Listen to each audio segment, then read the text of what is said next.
தேவனுக்கே மகிமை உண்டாவதாக. ஒரு நிமிட தியானம். தலைப்பு: என்னாலே அல்லாமல். இயேசுவின் வார்த்தை. யோவான் 14:6.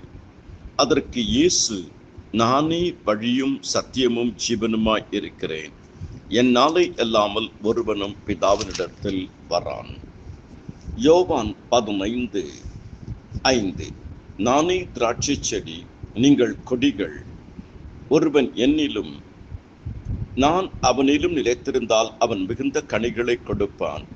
என்னை அல்லாமல் உங்களால் ஒன்றும் செய்யக்கூடாது. 3. நானே கர்த்தர், என்னை அல்லாமல் இரட்சகர் இல்லை. கர்த்தராகிய இயேசு கிறிஸ்துவை விசுவாசி, அப்பொழுது நீயும் உன் வீட்டாரும் ரட்சிக்கப்படுவீர்கள். நான் உன்னோடு கூட இருந்து செய்யும் காரியம் பயங்கரமாக இருக்கும். இதோ நான் புதிய காரியத்தை செய்கிறேன், அப்பொழுதே தோன்றும். ஆமென்.